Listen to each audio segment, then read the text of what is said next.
Vamos a saludar a nuestro próximo entrevistado, el profesor Maxim Ross, economista, profesor de Teoría Económica y Macroeconomía, profesor asociado y jubilado de la Universidad Central de Venezuela. Fue miembro del Consejo de Asesores del Banco Central de Venezuela. Profesor Ross, ¿cómo está? Buenas tardes. Bien, bien, gracias, bien, gracias. Gracias por atendernos. Bueno, entonces, ¿cómo se llama? Aló. Aló, escucho. No, adelante, profesor. Estamos terminando de ver la presentación por parte del ministro Miguel Pérez Abad de este nuevo sistema de cambio. Él habló que era... Nuevo, ¿por qué nuevo? Ah, bueno, dice él que es nuevo, y nuevo porque tiene dos tasas. No, no es nuevo, si ya lo habían anunciado. Ok, pero tampoco es nuevo. ¿De dónde parte este llamado cambio flotante? Porque no dijo cuál era la cifra, 200 bolívares, y dijo montándose en el ascensor que eran 206. Pero fíjate lo siguiente, primero, tú me estás oyendo ya, ¿no? Sí, estamos al aire. Primero que nada, nada nuevo, absolutamente nada nuevo. Es el mismo anuncio que se hizo hace 3 o 4 meses, y creo que lo hizo el presidente, no sé quién ya lo hizo. Sí. Habían dicho que íbamos a tener un régimen preferente de 10 bolívares, y un régimen flotante que era el CIMADI. Ahora lo que hicieron fue lo mismo exactamente, pero con nombre cambiado, DICON y DIPRO.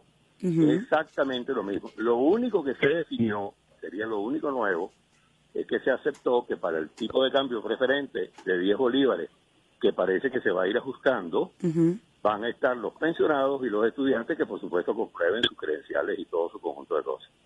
Los viajeros, que había una duda, parece que pasan, creo que fue el anuncio que dijo, pasan al CIMADI. Quiere decir que el que va a viajar, antes le costaba 12 bolívares el dólar, ahora le va a costar 200 y pico de bolívares. Sí, 206 bolívares, dijo el ministro. Pero 206 es el valor que tiene, porque hay una cosa que quiero anotar. A partir del anuncio que se había hecho de que el CIMADI iba a flotar, ya había comenzado a flotar. El punto de partida fue hace mes y medio aproximadamente, 199 bolívares el dólar o 200 bolívares el dólar, y de allí comenzó a subir, digamos que la palabra es sigilosamente. Empezó a subir de 201, 202 y ya está en 206.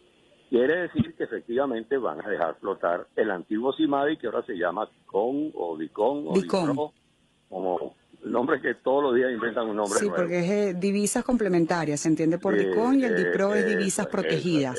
Entonces, ahora, claro, de alguna manera después de este anuncio se supone que van a empezar a darse los trámites, esto en conjunto con todos los bancos que terminan siendo los que tramitan las solicitudes, porque estaba eso como paralizado, estaba la incertidumbre si se iba a regir bajo qué providencia, pero hay un tema más allá de los viajeros, del turismo, evidentemente tan importante como los jubilados y el tema de los estudiantes, que tiene que ver con el sector productivo del país.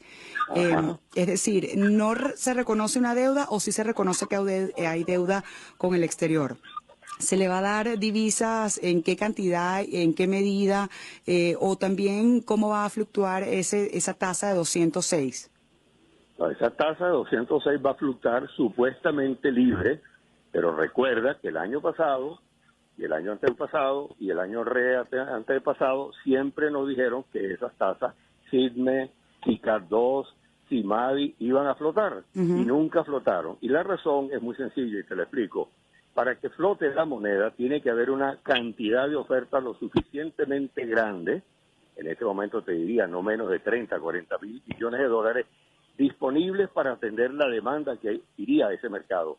Porque si esa cifra no está, y no se puede resistir, digámoslo así, o satisfacer la demanda que vaya al mercado, que tiene que ver con tu pregunta de qué deuda se va a aceptar y no se va a aceptar, entonces el tipo de cambio se va a disparar automáticamente. La pregunta que haría yo, y que doy la respuesta de sentido común, ¿quién no iría a comprar dólares si ese mercado es verdaderamente libre?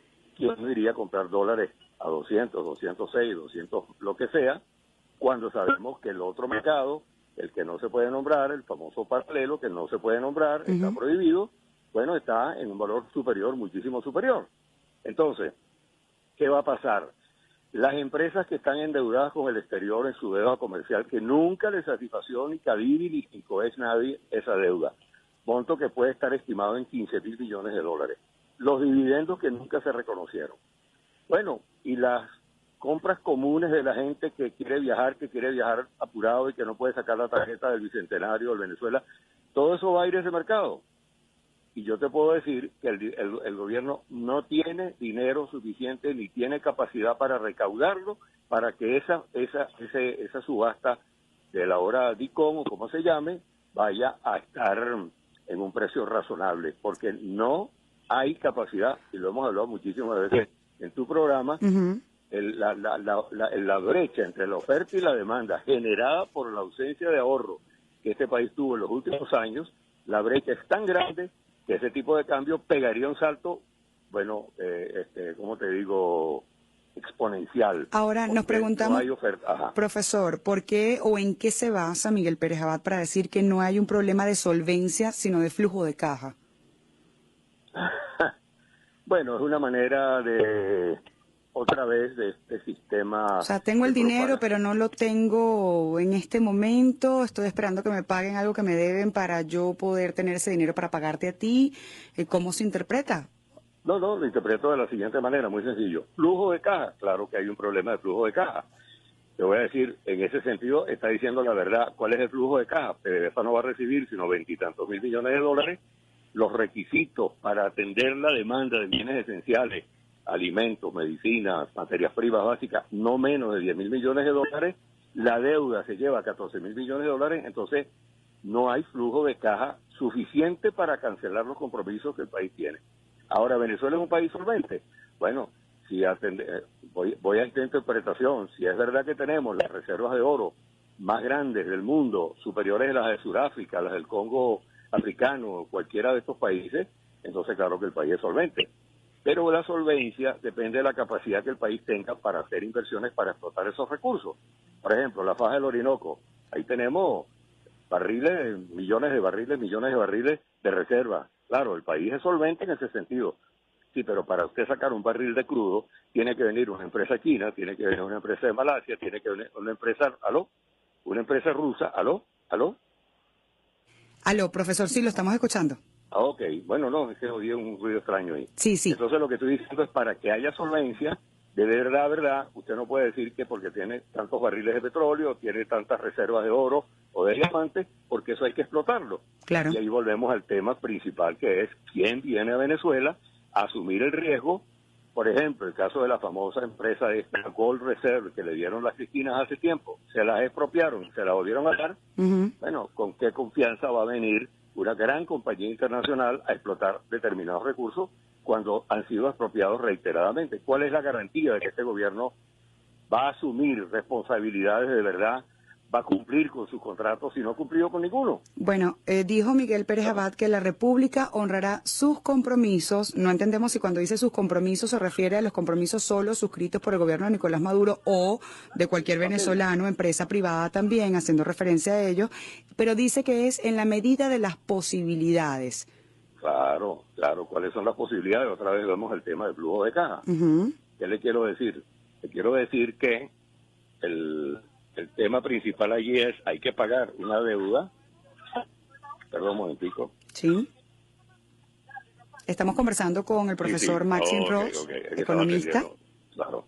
Sí, nos decía, profesor. El gobierno, la promesa es cumplir con los compromisos, pero el problema es que si uno saca las cuentas, volviendo a lo que te decía antes del flujo de caja, si uno saca las cuentas de lo que le entra al gobierno, lo que le entra a la PDVSA, lo que son las obligaciones que tiene el gobierno, claro, yo creo que el gobierno va a tener obligatoriamente que cancelar los bonos de deuda externa que se le vencen a PDVSA a finales de año. Creo que en ese sentido no va a haber un default. ¿Por qué? Porque la complicación para el gobierno de hacer un default de papeles de PDVSA es tan grande como se las explicó el ministro presidente de PDVSA en un gabinete económico. Nos correríamos el riesgo, no de que nos embarguen antiguos, no es que nos van a embargar o declarar, embargar los activos que tenemos en Citgo o las refinerías que tenemos en Estados Unidos, es que van a embargar la factura petrolera. Quiere decir que un barril que llegue a los Estados Unidos, si nosotros no cancelamos deuda, automáticamente no va a poder entrar. Quiere decir, no podríamos vender petróleo ni en Estados Unidos, ni en Japón, ni en Europa. Entonces, vuelvo al punto. En ese sentido, creo que la promesa es que sí van a pagar compromisos, pero Sí. ¿a costa de qué? Bueno, a costa de tener un default tremendo con las empresas nacionales en materia prima que nunca le cancelaron de Cadivi, de Sencoex que nunca se canceló, dividendos que nunca se aceptaron a las empresas internacionales y, peor todavía, ¿quién está pagando el pago de la deuda externa? La cantidad de gente que está haciendo colas porque no hay dinero para materias primas, porque no hay dinero para comprar los medicamentos y no hay dinero para comprar los mínimos requisitos alimenticios de la sociedad venezolana. ¿Cuál es la contrapartida de pagar la deuda externa? Las colas y la escasez que está haciendo la gente en la calle. Hay que entender eso. El gobierno paga su deuda externa a costa del sacrificio de los venezolanos. Y eso es lo que es importante. Profesor, hay un tema también acá que, bueno, uno termina llegando a esta conclusión. No se cambia el modelo económico simplemente por un tema de ideología política, porque las distintas herramientas, soluciones, rutas, como quiera que se llame, se han presentado, pero eso tiene un costo político al final de la historia. Tienen que cambiar la forma de pensar y de entender qué es lo bueno, qué es lo malo y qué es lo suficiente o no para una familia o un venezolano para poder también entender que hay que cambiar ese modelo político y económico. Claro, es un problema ideológico, por supuesto, pero el problema está en que el gobierno se dio cuenta muy tarde de que tenía que cambiar el modelo y toda esta retórica y esta palabrería sobre el rentismo petrolero y abandonar el rentismo petrolero y pasar a un modelo productivo que se base en el trabajo de los venezolanos. Todo eso es verdad, pero eso lo viene diciendo Venezuela hace 60, 70 años y no lo hemos logrado. ¿Por qué no se logra? Porque en lo que repuntan los precios del petróleo, el país regresa a vivir con la misma inercia y la misma tendencia, es decir, del rentismo petrolero. Para mí es un bla bla lo que el gobierno está diciendo, te digo por qué. ¿Por qué el gobierno está diciendo eso si solo en un momento de atraso? En un momento de atraso, en el sentido de que, fíjate cómo te lo explico. Tú te das cuenta hoy de que tú no puedes vivir con determinados ingresos pasado mañana o mañana. Y entonces tú tomas medidas en ese momento cuando te das cuenta de los cambios que tienes que hacer. Está bien, hay que cambiar, pasar del rentismo petrolero a vivir de otra cosa. Pero el problema es que lo tienes que hacer a tiempo. El año pasado, cuando ya el gobierno sabía que los precios del crudo se iban abajo, porque ya se sabía lo que estaba haciendo Arabia Saudita y lo que estaba haciendo Rusia y lo que estaban haciendo los Estados Unidos con el mercado petrolero, en aquel momento allá debieron tomarse las principales medidas para que ahora estemos cambiando lo que queremos cambiar. Y resulta que eso fue muy tarde. Creo con mucha responsabilidad que te puedo decir que es muy difícil cambiar el modelo rentista petrolero de un día para mañana y que todo se convierte en palabras, en el sentido de que tú no puedes poner a producir al país de hoy a mañana, qué sé yo, los daños que se causaron en la agricultura, en la ganadería, en la industria. Toda la hostilidad, porque este es el otro problema. Si tú quieres pasar de un modelo petrolero a un modelo no petrolero, tú necesitas indispensablemente la cooperación del sector privado venezolano poderoso, del que produce de verdad. Tú no vas a pasar del rentismo petrolero a un modelo productivo con empresarios que producen el 5 o el 3% de la producción nacional ganadera. Es decir, en otras palabras, cuando tú me hablas de motores, y los 19 motores y los 14 motores, siento en el fondo que se trata de un gran engaño. Es propaganda política, de nuevo. ¿Por qué es propaganda política? Porque ellos saben muy bien, con la comuna, con pequeños empresarios, que son los que pertenecen a los asociados al señor ministro Pérez Abad, que son los que han estado siempre contrarios al gran empresariado, con ellos no vas a poderlo sustituir. Entonces es un verdadero engaño creer, si es que se lo creen, yo no creo que se lo crean, que van a pasar del rentismo petrolero a una economía productiva, a una economía que va a sustituir al petróleo. ¿Y de verdad se puede creer cuando dice Miguel Pérez Abad que estamos en el mejor momento económico para la transformación económica del país? Bueno, eso es verdad, estamos en el mejor momento económico porque los precios del crudo se cayeron, pero el problema está en que las decisiones y las políticas que el gobierno adopte para salir de un modelo a otro tienen que ser creíbles. ¿Y quién se las tiene que creer? Los primeros que se las tienen que creer son los inversionistas nacionales, los empresarios nacionales poderosos, te voy a poner un caso muy concreto. Si tú sigues peleando con la Polar, que produce el 5% del Producto Interno Bruto, que produce el 30% del abastecimiento alimenticio del país, si tú sigues peleando con la Polar, ¿cómo es que tú vas a pasar del modelo petrolero al modelo productivo? O sigues peleando con Nestlé, o no le reconoces a Nestlé, ni a Cargill, ni a Procter, ni a ninguna de las empresas internacionales, no le reconoces ni dividendos, ni le reconoces deuda comercial. Entonces, es un plan completamente inviable, porque detrás, lo has dicho al comienzo de la entrevista, está el problema ideológico. Si usted sigue creyendo que hay una guerra económica, que el imperialismo norteamericano está asediando a Venezuela, cuando ya en Venezuela, me dan ganas de reír, ya prácticamente han desaparecido las grandes compañías que podrían tener alguna influencia en Venezuela. Las compañías automotrices, las compañías petroleras, hace años se fueron de Venezuela. El cuento de la soberanía, el cuento del imperialismo, no resuelve el problema. No queda otro camino que un gran acuerdo nacional de cooperación con el sector privado que genere toda la confianza del mundo para que entonces sí podamos pasar. Y eso yo lamentablemente tengo que decirte, Vanessa, con pesar, que no creo capaz a este gobierno de dar ese salto, que se va a quedar en puras palabras. Profesor, ya para concluir, los empresarios que escucharon hoy esta rueda de prensa deben tener algo importante en consideración, tomar una nueva acción. ¿Cuál debe ser el camino, bueno, para seguir apostando justamente a la producción dentro de nuestro país? Mira, no creo que ¿O puedan quedan hacer igual mucho. congelados? Quedan igual congelados. Tú me tomaste la palabra. No hay empresario que pueda tener confianza en las decisiones que el gobierno ha tomado por una razón muy sencilla, porque las ha tomado reiteradamente y no han dado ningún resultado. Y menos ahora, mucho menos ahora que el precio del crudo se ha caído al precio que se ha caído. Es decir, creer que el gobierno bolivariano de verdad, que tiene 17 años manejando a Venezuela, que nos hundió en el rentismo petrolero, porque si alguien es culpable de que Venezuela dependa exclusivamente de los precios del petróleo, es el gobierno bolivariano. Creer que ese gobierno va a pasar del modelo petrolero al modelo productivo y confiar en eso sin que existan garantías de un cambio principalmente ideológico, cuando hay una lucha contra el capitalismo venezolano, una lucha contra el imperialismo norteamericano, ¿quién les puede creer? Lamentablemente creo que los empresarios van a quedar congelados, como están congelados de todas esas mesas de trabajo que han creado a su mes, que no han servido para nada. Bueno, vamos también a pulsar la opinión de todos esos sectores. A usted muchísimas gracias por atendernos, como siempre. Siempre a la orden. Buenas tardes. Mucho gusto. Maxim Ross, economista, profesor de teoría económica y macroeconomía.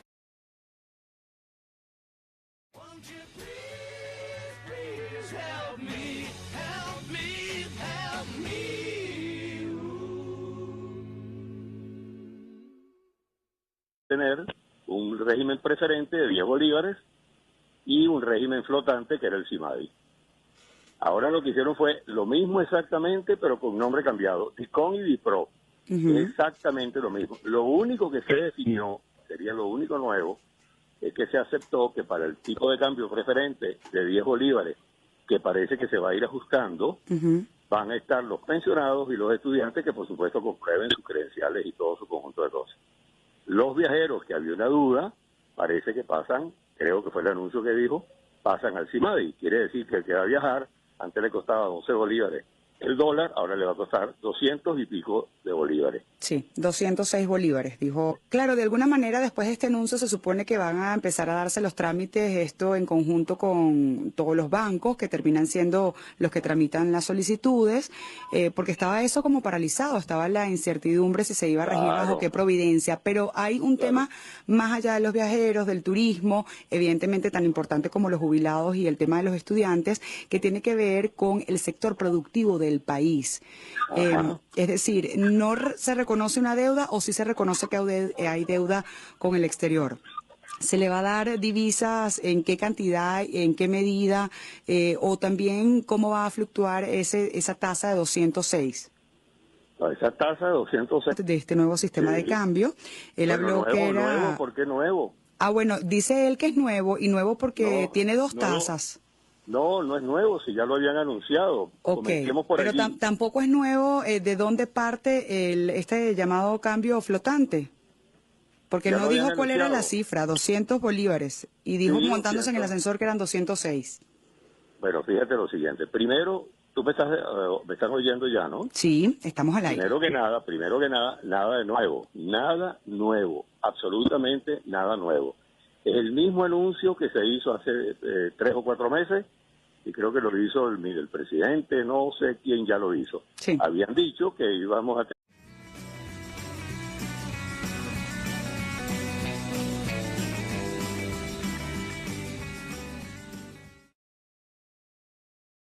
Vamos a saludar a nuestro próximo entrevistado, el profesor Maxim Ross, economista, profesor de teoría económica y macroeconomía, profesor asociado y jubilado de la Universidad Central de Venezuela. Fue miembro del Consejo de Asesores del Banco Central de Venezuela. Profesor Ross, ¿cómo está? Buenas tardes. Bien, bien, gracias, bien, gracias. Pero un Gracias momentito. por atendernos. Déjame anotarte que tengo... Bueno, entonces no hace nada. Aló. Aló, escucho. No, adelante, profesor. Estamos Sí, la terminando de estaba ver, escuchando. estamos terminando de ver la presentación por parte del ministro Miguel Pérez Abad. El Bueno, ministro. pero 206 es el valor que tiene porque hay una cosa que quiero anotar. A partir del anuncio que se había hecho de que el CIMADI iba a flotar, ya había comenzado a flotar. El punto de partida fue hace mes y medio, aproximadamente 199 bolívares el dólar o 200 bolívares el dólar, y de allí comenzó a subir, digamos que la palabra es sigilosamente. Ujú. Empezó a subir de 201, 202 y ya está en 206. Quiere decir que efectivamente van a dejar flotar el antiguo CIMADI, que ahora se llama DICON o DICON o DICOM. DICRO, como nombres que todos los días inventan un nombre Sí, nuevo. porque es divisas complementarias, se entiende por DICOM y el DIPRO es divisas protegidas. Entonces, lo que Ahora,